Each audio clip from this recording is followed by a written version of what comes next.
Queridos amigos professores da Escola Sabatina, é com alegria que começamos mais uma recapitulação, trazendo para você uma estrutura, obviamente, juntamente com o nosso querido professor Pastor Natal. Seja bem-vindo à 11ª lição da Escola Sabatina. 11ª. É um prazer, pastor Márcio, estar aqui com os nossos amigos, professores da Escola Sabatina, e nós já chegamos num momento quente aqui da lição, hein? Em que Jesus está sendo levado e julgado. É um ponto alto para nós discutirmos bastante. Muito bem, antes de começarmos, obviamente, você já tem nos acompanhado, trazemos aqui algumas citações de Ellen White do livro Conselhos sobre a Escola Sabatina. Essa aqui também é uma frase muito, mas muito importante. Observe só. O moldar do caráter de crianças e jovens é uma obra da mais alta importância e é de essencial apresentação com que as pessoas possam estar diante de Cristo para serem incomparável em amor, fidelidade e justiça, deixando de lado tudo aquilo que pode ser contemplado às vezes por riquezas do mundo para a contemplação do mundo eterno. E a Escola Sabatina, ela diz, é uma preciosa oportunidade para desenvolver nos jovens e nessas crianças o desejo de ter esses privilégios que ainda não estão com eles, mas está no mundo por vir. Nossa, seja bem-vindo à nossa Sabatina, classe de professores online, aonde trabalhamos junto com você a estruturação daquilo que vai ser a sua classe de Escola Sabatina. Estamos começando a 11ª lição, com o título Levado e Julgado. Antes de começarmos aqui, na descrição do vídeo, aqui embaixo, tem um link especial com mais perguntas, que traz alguns textos a mais daquilo que a gente vai apresentar aqui, para deixar a sua classe mais dinâmica. Pastor Natal, curiosidade de hoje, já abra aí trazendo para a gente aquilo que o senhor teve assim com mais, despertou mais curiosidade que ele pode aplicar lá na vida dele. É muito interessante que agora nós estamos tratando do momento em que Jesus está anunciando claramente, sem enigmas mais, de que ele vai ser traído, de que ele vai morrer, e aí ele estabelece a Santa Ceia. Só que, pastor Márcio, ao estabelecer a Santa Ceia, ele participa da ceia da Páscoa com os discípulos. Ele participa, como um bom judeu, das cerimônias da Páscoa, que indicavam a sua própria morte. E o que eles comiam na cerimônia da Páscoa? Eles comiam pão sem fermento, eles comiam, junto com o pão, ervas amargas, desde a saída do Egito, né? A Páscoa era para lembrar da saída do Egito. Então tinha ervas amargas no pão sem fermento, para representar o amargor da escravidão. Tinha um cordeiro assado, que era um símbolo agora dele mesmo, e tinha uva sem fermento, o suco da uva. E agora eles participam da ceia, mas no livro de Marcos não menciona o cordeiro, né? Tem um detalhe que eu preciso apresentar um texto, já que a narrativa original não traz, no livro de Marcos, que texto o nosso professor pode levar para o querido aluno ali, para ele desenvolver esse tema. Não sei se é o mesmo que o senhor trouxe aí, eu trouxe um aqui. Eu estou pensando em outro aqui, eu acho. Vamos lá? Diga aí qual é o seu. Eu estou pensando aqui num texto que é maravilhoso, que mostra que quando Jesus tira da cerimônia da Páscoa o cordeiro assado, porque agora ele vai estabelecer uma nova, ele comeu dessa cerimônia, ele participou, mas aí ele instituiu aí a Santa Ceia, ele aproveitou da mesma cerimônia o pão sem fermento e o suco de uva, o vinho sem fermento. Ele tirou as ervas amargas, lembrando do Egito, e tirou o cordeiro, porque o cordeiro era ele mesmo. Agora veja que interessante, quando ele fala tomai e beber, isto é, o meu sangue, o sangue da nova aliança, ele está fazendo um contraste com o que Moisés tinha dito lá em Êxodo, capítulo 24, verso 8. Lá em Êxodo 24, 8, Moisés pega o sangue de um animal, esparge sobre o povo, simbolicamente era para todo o povo, né, mas só os mais perto que levaram o respingo do sangue. Né, era assim que funcionava. E Moisés disse o seguinte, este é o sangue da aliança que o Senhor estabelece com vocês, o sangue da aliança, Êxodo 24, 8. E agora Jesus pega o suco de uva, antes dele derramar o próprio sangue, e fala, esse aqui vai ser o símbolo da nova aliança com vocês. Não no sangue lá de animais, mas no símbolo do sangue de Jesus. Não é demais isso? Muito bom. Eu separei aqui João 1,29. Aquela ideia de que o Cordeiro de Deus não está ali nas mãos E é sempre com essa visão de que os discípulos, as pessoas que estavam ao redor dele, sempre têm uma visão um pouco mais material para as coisas da terra.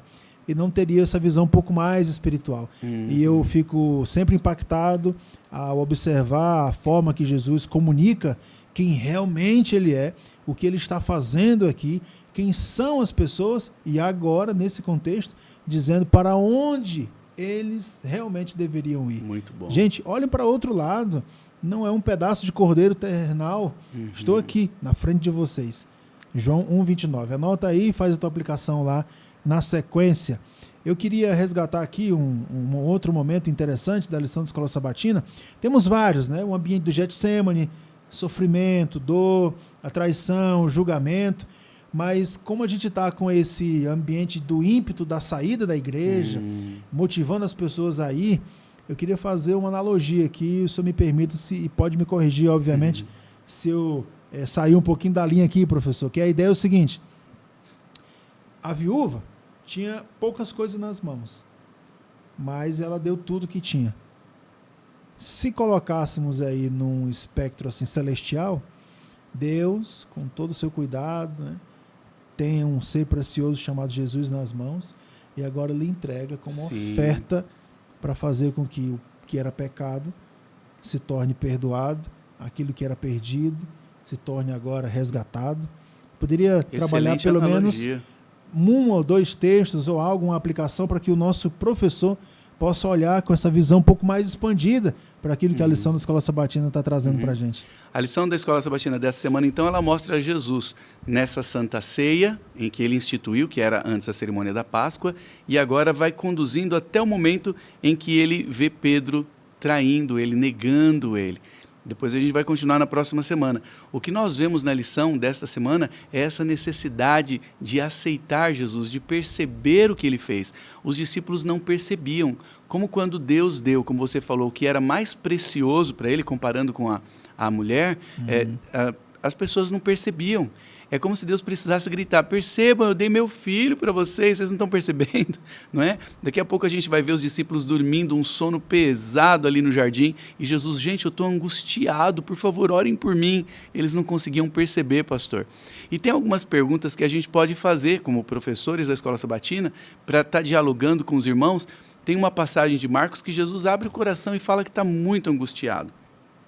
Marcos capítulo 14, Marcos 14, versículos 32 a 36, em que Jesus fala: minha alma está angustiada, o que eu faço? Orem por mim. Eu quero ler aqui na Bíblia esse trechinho, Marcos 14, 32 a 36. Foram a um lugar chamado Getsemane e Jesus disse aos seus discípulos: sentem-se aqui enquanto eu vou orar. E, levando consigo Pedro, Tiago e João, começou a sentir-se tomado de pavor e de angústia, pastor. Porque Deus estava começando a se distanciar dele, o peso do pecado estava sendo colocado sobre ele. E ele disse: a minha alma está profundamente triste até a morte, fiquem aqui e vigiem. E aí Jesus falou: pai, aquela famosa frase, né? Se possível que eu não beba esse cálice, mas que seja feita a sua vontade. Tem muita coisa aqui para a gente discutir, não é? Com os alunos. Por que Jesus perguntou: se possível, passe esse cálice? O que estava em jogo? O que estava em jogo nessa hora? Por que Jesus estava tão angustiado? E quando Jesus perguntou: Senhor, se possível, passa, a resposta de Deus foi não, porque o interesse de Deus era salvar a humanidade. Jesus tinha que morrer. E se você baixar o PDF aqui da lição dessa semana, com as perguntas interativas, você vai ver muita coisa interessante para a gente discutir com os alunos, dialogar e tentar cavar fundo, pastor, nas perguntas que estão dentro do tema da semana para impactar a nossa vida.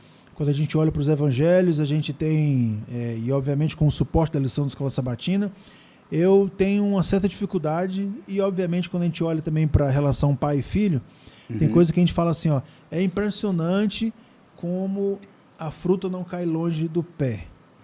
A gente sempre vê a teoria do espelho, o menino que faz coisas que você fazia anteriormente. Porém, como que a pessoa está o tempo todo andando com alguém e a pessoa repete insistentemente, todas as vezes, a mesma coisa, e os 12 ao redor, os não 70 percebem. Ao redor, as famílias ao redor, não têm consciência do que é.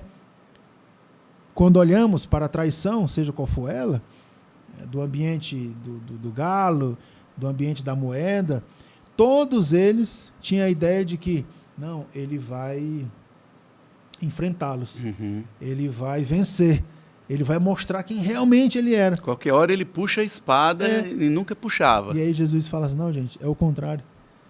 E aí a lição traz assim algo fenomenal que eu gostaria de destacar aqui. Você vê o tempo todo um Jesus em ação. E agora, onde todos esperavam que ele fosse, ele falou, não, é o contrário. Agora eu serei como ovelha levada ao matadouro. De novo, ecoando aquilo que o Antigo Testamento nos apresenta para as profecias messiânicas. Querido professor da Escola Sabatina, dedique tempo para estudar a palavra de Deus, para levar conteúdo sólido para a lição e para os momentos que você tem com os seus alunos. Diga-se de passagem, o manual da igreja não tem essa nomenclatura, né? Chama de co-pastor ancião, mas eu queria aqui romper um pouquinho essa linha e dizer, você também, professor, tem por obrigação cuidar. E o cuidado tem a ver com pastoreio. Então você tem ali 7, 12, 20 pessoas para cuidar também desse ambiente pedagógico, teológico dele. Porque alguns têm até boa intenção, mas no final acaba traindo Jesus. Como é que a gente pode aqui, meu querido pastor Natal, olhando para aquela câmera central ali, a gente ter essa ideia de discernimento daquilo que a gente está fazendo. Às vezes, como o senhor mencionou em outras lições de Escola Sabatina, e eu gosto de fazer essas aplicações, porque para mim, no final, o que realmente se aproxima do coração do nosso querido amigo que está, e amiga também, que está nos vendo. Tenho boa intenção, mas estou fazendo aquilo que Deus está me pedindo para fazer? Excelente pergunta para a gente refletir, não é? Pedro e Judas tinham excelente intenção enquanto eles estavam do lado de Jesus, esperando Jesus, como a gente falou, puxar a espada logo e tomar o reino. Mas veja, eles estavam errados. Eles estavam empolgadíssimos com a ideia, a intenção era boa, mas eles estavam errados. Eles perderam de vista o ensino bíblico. E é perigoso acontecer isso conosco também. A gente acabar se empolgando com um ponto de vista que não é exatamente o que a Bíblia diz, e a gente acabar perdendo de vista Jesus. E a gente acabar tendo o risco de morrer no final. Veja que entre Pedro e Judas, os dois estavam em risco.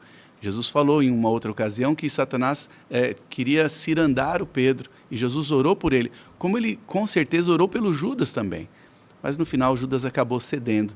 Então ele tinha uma visão teológica tão errada, esperando Jesus dominar o reino e ele ser o primeiro-ministro, né? Assim como o Pedro, que eles perderam Jesus de vista. Mas sabe qual é a nossa esperança aqui, pastor? É que mesmo quando Pedro traiu Jesus, ele olhou no meio da multidão, no meio das cabeças ali, né, de todo mundo, Deus permitiu que abrisse uma brecha certinho para eles se cruzarem o olhar. E ele viu que Jesus olhava para ele com amor, não condenando. Como se Jesus dissesse, está vendo? Eu não te disse que você me trairia?